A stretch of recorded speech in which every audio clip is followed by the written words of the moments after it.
My name is Aurelia Stanton. People love to say family is everything. That it protects you, shelters you, forms the core of your identity. Mine?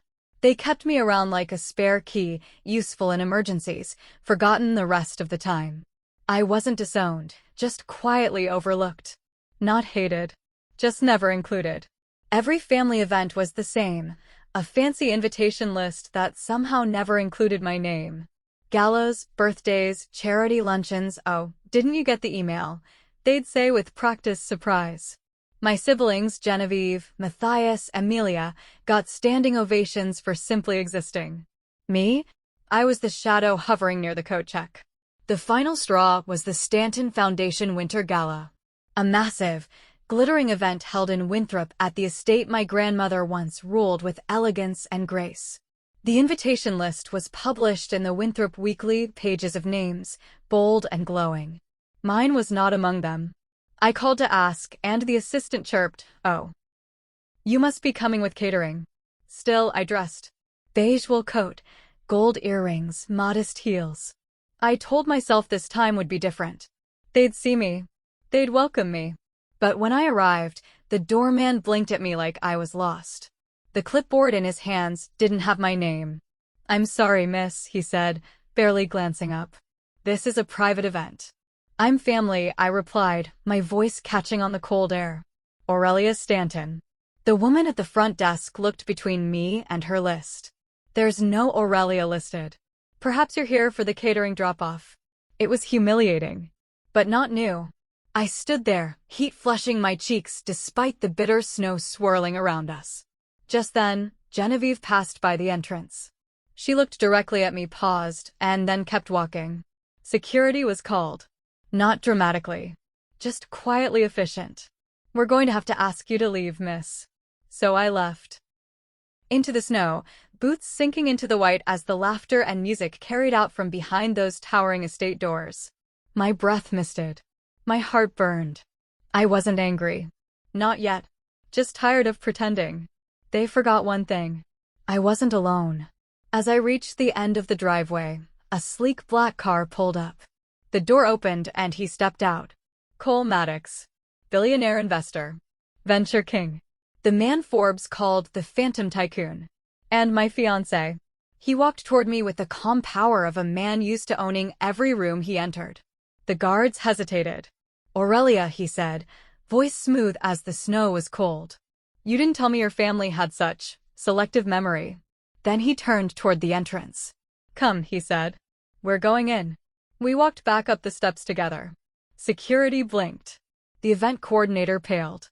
Someone whispered, "Is that Cole Maddox?" Yes, it was. And this time, I wasn't invisible. I was unforgettable. Inside, the Stanton estate was a snow globe of wealth, crystal chandeliers reflecting soft light onto marble floors, guests sipping spiced cocktails while a string quartet played in the background. The room swirled with silks, diamonds, and curated laughter. I used to dream of being accepted here. Now I walked beside the man who made the entire room fall quiet. Heads turned. Mouths parted. Conversations stopped mid-sentence. Genevieve's eyes locked on mine from across the room. Her champagne flute froze halfway to her lips. Amelia, next to her, blinked rapidly as if trying to reboot her brain. Even Mother, ever the statue, tilted her head slightly in visible surprise. Cole didn't slow down. He walked with the certainty of someone born to command, his hand resting lightly at my lower back. We stopped at the welcome table. The same woman who had asked if I was part of the catering staff now stood frozen, clipboard trembling slightly in her hands. Cole turned his gaze on her, a slow, assessing look that made grown men panic during board meetings. "I believe there's been a mistake," he said smoothly. "My fiancé's name appears to have been omitted from the guest list." The woman's lips parted. "Mr. Maddox, He held up one hand. "No need for excuses. Just fix it." Her pen shook as she wrote our names in. She added 2 name tags. One said Cole Maddox. The other, hastily scribbled, said Ms. Stanton. Cole handed me mine. Not exactly gold foil, but it'll do. We entered the ballroom together. The music resumed, awkwardly. People tried to pretend the air hadn't changed, but it had. Whispers rippled like aftershocks. Some guests smiled tightly, others avoided eye contact. Genevieve and Matthias stood now, watching. "Shall we?" Cole asked, nodding toward the head table. "Oh, we shall." We walked past old classmates who'd once giggled behind my back. Past second cousins who never remembered my birthday. Past aunts who asked me if I was still working that little job. Genevieve stepped forward, her smile wide but hollow.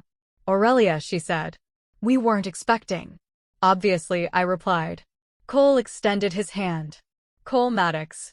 Fiancé." Genevieve blinked. "The Cole Maddox? There's only one."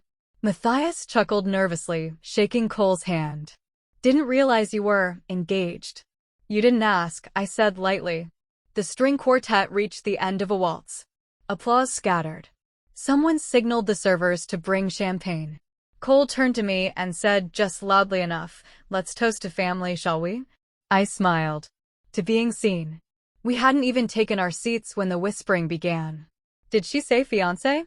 "No, it can't be. That's Cole Maddox. He doesn't do parties.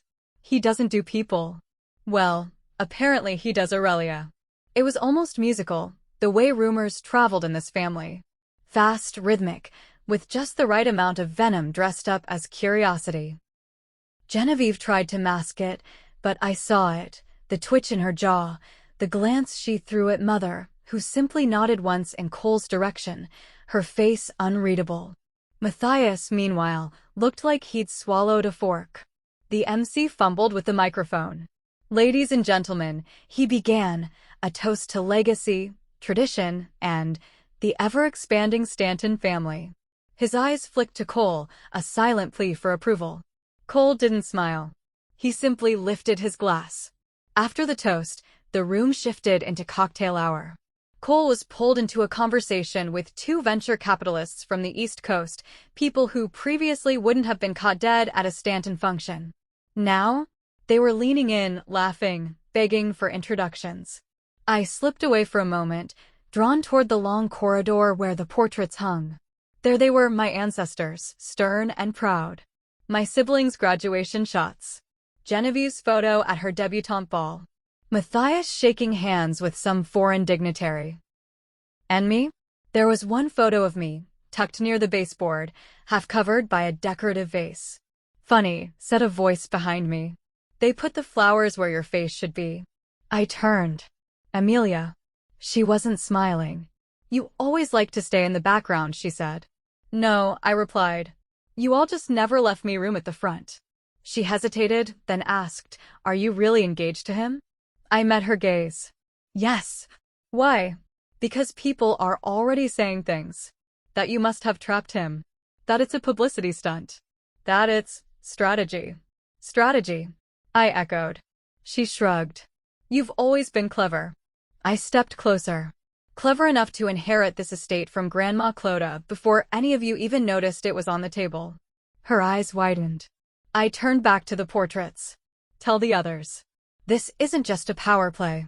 This is my house. I'm not asking to be part of the family anymore. I'm reminding you that I've always been." Back in the ballroom, the tension was thick enough to slice through. Cole returned to my side just as the lights dimmed for the next round of speeches. His hand found mine, steady, warm. Genevieve took the stage first. She spoke about philanthropy, the legacy of leadership, the Stanton name as a symbol of honor and dignity. She didn't look at me once. Cole leaned over. "She's good. Almost convincing. She's been practicing since birth." When Genevieve finished, she received polite applause. Nothing thunderous. She looked unsettled by that. Next up was Matthias. His speech was full of dry business metrics, growth forecasts, and charitable deductions that made him sound more like a tax form than a human being. Then, out of nowhere, the MC returned to the mic. "And now," he said, "an unexpected, but very welcome addition to our program. Please welcome Mr. Cole Maddox." Genevieve's face drained of color. Cole gave me a brief look. "You okay with this? Wreck it." He stepped onto the stage. The room went silent. Phones were pulled out subtly under tables. Every camera was recording. Thank you, Cole began. I wasn't planning to speak tonight, but sometimes moments ask you to step forward. He paused, looked directly at me.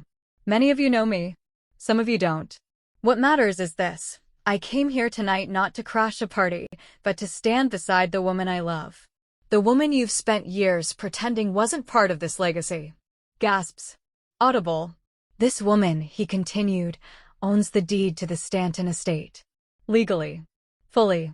It was passed down to her by the only person in this family who seemed to recognize worth beyond noise, your grandmother, Clodagh Braxley. Genevieve stood abruptly. That's not appropriate. Cole turned toward her. Neither is pretending your own sister doesn't exist. The silence that followed was deafening. He looked back at the crowd. So here's my contribution tonight. Not money. Not influence.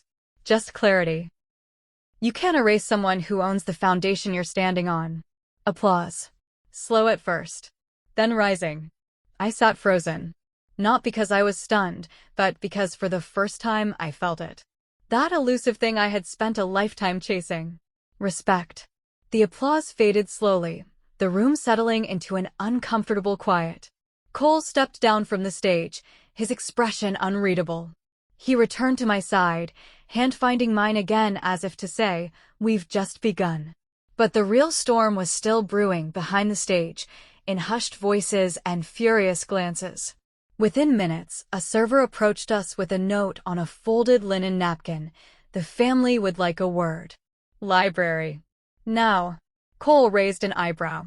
Well, that was fast. I was wondering when the wolves would circle. We walked down the long corridor toward the library. It was the same hallway where I'd spent countless childhood hours being invisible. Only this time, I was walking into the center. Inside, Mother sat in her usual place on the leather armchair, regal and rigid. Genevieve stood by the fireplace, her hands clenched tightly. Matthias was pacing near the bookshelves, and Amelia lingered by the window, watching the snow. Close the door, Mother said. I did. Genevieve started. How dare you make a spectacle of this family? I tilted my head. A spectacle? Like being escorted out in the snow at every family event for the past decade.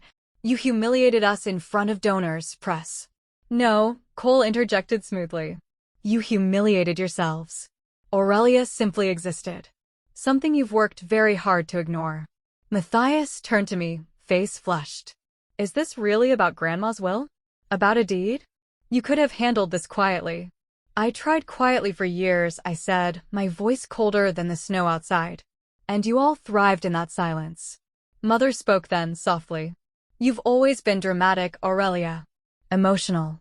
Difficult. No, I've been inconvenient, I corrected. Because I didn't fit the image you curated. Because I didn't perform for approval. Genevieve stepped closer. So what now? You think you've won? You want us to beg you for access to the estate? I looked at her, calm. No. I want you to recognize that you don't get to write the story alone anymore. Silence. Heavy. Cold. Then Cole spoke again. This doesn't need to end in hostility. But Aurelia's part in this family, her ownership, her voice, is not negotiable. Mother's gaze shifted toward me, something strange flickering in her eyes. Not anger. Not regret. Perhaps fear. You've made your point, she said. But understand this, Aurelia. The press won't be kind. The community will whisper. The board. They already are, I cut in. But I'd rather be talked about for being honest than be invisible for the sake of your comfort. Genevieve opened her mouth, but Cole held up a hand. Enough. We said our piece. Unless you want to publicly contest a legal deed, I suggest you all get used to the new dynamic. Then we turned to leave. Just before we stepped out, Amelia spoke. You were always stronger than us. We just didn't want to admit it. I paused. That was the closest thing to an apology I was going to get. And for tonight, it was enough. By the time we returned to the ballroom, everything had shifted. The gala hadn't ended, but it wasn't really alive anymore. Conversations buzzed at a different pitch, nervous, scattered, off balance. Servers moved slower. Guests looked over their shoulders. Some eyes widened when they saw me walk in beside Cole again. Others flicked away, suddenly fascinated by the shrimp tower. A man from the city council approached us with a glass of bourbon in hand. "Miss Stanton," he said. "Hell of a way to reintroduce yourself." "Seems to be the only way that works," I replied. He grinned. "If you're ever interested in sitting on the development board, we'd be lucky to have you." Genevieve overheard. Her smile never touched her eyes. Cole leaned in. "You just got an invitation she's been waiting years for." I didn't gloat. I didn't need to. Being seen was enough. A reporter from the Winthrop Ledger cornered us not long after. "Mr. Maddox," she said, "would you be open to a statement about your relationship with the Stanton family and tonight's surprise announcement?" Cole turned to me. "You decide." I faced the reporter. Off the record, this was never about publicity. It was about reclaiming what was always mine. "I'm not here for revenge. I'm here for recognition." "Would you say your family treated you unfairly?" she asked. "I would say they forgot I was fire," I answered, "and now they're standing too close to the spark." She blinked. "Scribbled that down." The rest of the evening passed in a blur of sideways glances, awkward compliments, and stiff congratulations. Cole stayed beside me through it all, unmoving, unshakable. When the gala finally began to thin out, we stepped onto the snow-dusted terrace for air. The night was quiet. The snowfall had lightened to a whisper. Through the frosted glass, the ballroom glowed like a forgotten memory. "You okay?" Cole asked. I nodded slowly. "More than okay. It's strange, being seen like this. You've always deserved it. They were just too small to notice." I turned to him. "Do you regret it? Walking in with me?" He laughed, the kind of low, unshakable sound that settled deep. "Aurelia, you could have walked in with fire around your shoulders, and I'd still hold the door." He kissed my forehead. That was when I knew. The legacy they tried to deny me was only one part of the story. The other was the life I was building beyond them, honest, earned, and entirely mine. We left before dessert. On the way out, I passed the same security guard who had tried to remove me at the start of the night. His eyes met mine. He straightened. "I'm sorry, ma'am," he said quietly. I nodded. "Thank you." We stepped into the car, the doors closing behind us like the final punctuation on a sentence I never thought I'd get to write. But I had. And there were still chapters left. 2 days later, the headlines arrived. Billionaire Cole Maddox appears at Stanton Gala, reveals fiancé owns family estate. The forgotten Stanton? Aurelia Stanton reclaims her place with quiet power. Estate heiress or social strategist? Stanton family drama goes public. I didn't read them all, but I saw enough. Genevieve's PR firm released a statement. Matthias issued a vague tweet about family transitions. Even Mother remained silent, her silence, now, saying more than any polished quote could. Meanwhile, my inbox exploded. Interviews. Offers. Apologies disguised as opportunities. I ignored most of them. Instead, I sat with Cole in the sunroom of his townhouse, watching the snow melt from the trees. He reached over, took my hand. "What now?" he asked. I smiled. "Now, I live." Without asking permission. The next month, I filed paperwork to open a foundation in Clodagh Braxley's name, focused on supporting women quietly cast aside by family power structures. Women who were erased, diminished, or denied. And I moved. Not into the estate. I donated it. Transferred the title to the foundation. Let the house become something new, healing instead of haunting. Cole and I bought a house near Lake Yarrow. Simple. Modern. Warm. No marble columns. No portraits of people pretending to love each other. Just books. Art. Sunlight on the floorboards. Space to breathe. One morning I received a letter. Handwritten. From Amelia. "I don't know if you'll read this, but I want you to know. I saw you that night. And for the first time, I didn't see the forgotten sister. I saw the woman who should have always been leading. I'm sorry it took me this long." I folded the letter and placed it in my desk drawer, not as forgiveness, but as record. Months passed. Seasons turned. And one afternoon, while planting lavender along our new garden path, Cole came outside with a smile that always meant good news. "They want you to speak," he said. "At the Winthrop Women's Summit." Keynote. I wiped my hands. What do they want me to talk about? He stepped closer. Whatever you want. But they said, if you shared how you rewrote your story, they'd listen. I looked out at the lake. At the reflection of sunlight rippling like it was dancing. I'll think about it, I said. But I already knew my answer. Because for the first time in my life, my story was mine to tell. No edits. No erasures. No gatekeepers. Just truth. And that's where my legacy would begin.